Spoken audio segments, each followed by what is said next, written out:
നമ്മൾ പഴയ ഉടമ്പടിയിൽ പറഞ്ഞ ആ ജോസഫില്ലേ, ജോസഫിന് എന്തൊക്കെ ഉണ്ടായിരുന്നു? ജോസഫിന് സ്വന്തമായി അവന് ഒരു പൊട്ടക്കിണറുണ്ടായിരുന്നു, അല്ലേ? ചീത്തപ്പേരുണ്ടായിരുന്നു, പെണ്ണുപിടിയൻ, അല്ലേ? തടവറയിൽ കിടക്കുന്ന തടവുള്ളി, ഇല്ലേ?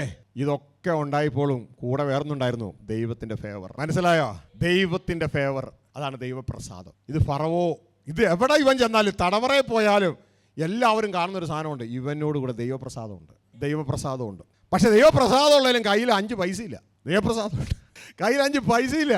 കൂടെ ഉള്ളത് മുഴുവൻ പൊട്ടക്കിണറും തടവും ഇതൊക്കെയാ, 5 പൈസ ഇല്ല. തനിക്ക് വേണ്ടി മൊത്തം ഫറവോ ഉണ്ടാക്കുന്നുണ്ട്.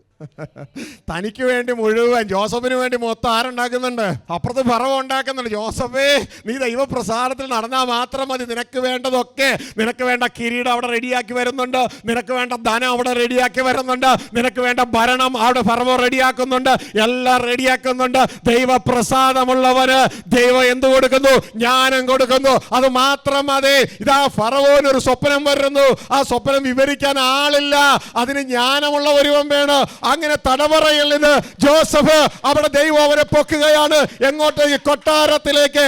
ഈ ദൈവം കൊടുത്ത ജ്ഞാനം അവനെ ഉയർത്തി.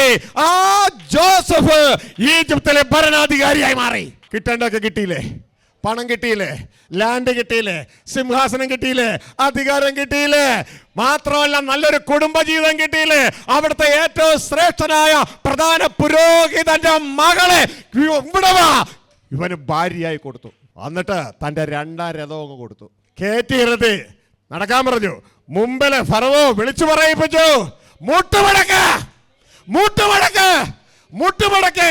ആരുടെ മുമ്പിൽ? കയ്യിൽ 5 പൈസ ഇല്ലാതിരുന്നവന്റെ മുമ്പിൽ, ദൈവജ്ഞാനം കൊടുത്തവന്റെ മുമ്പിൽ, ദൈവപ്രസാദമുള്ളവന്റെ മുമ്പിൽ മുട്ടുമടക്ക്, മുട്ടുമടക്ക്. എന്നിട്ട് പറഞ്ഞു, ഇനി നിന്റെ കൽപ്പന കൂടാതെ ഈജിപ്തിൽ ഒരു ചെറിയ ഈച്ച പോലും അനങ്ങത്തില്ല. അധികാരം വന്ന വരവ് കണ്ടോ? ഹല്ലേലൂയ. ദൈവം എന്താ കൊടുത്തേ? ജ്ഞാനം കൊടുത്തു. ഇതുകൊണ്ടാ ദൈവമക്കളെ ദൈവം പറയുന്നു, ജ്ഞാനം തന്നെ പ്രധാനം. നിന്റെ സകല സമ്പാദിത്താൽ വിവേകം നേടുക. ഇത് മനസ്സിലാക്കുക, പ്രവർത്തിക്കുക.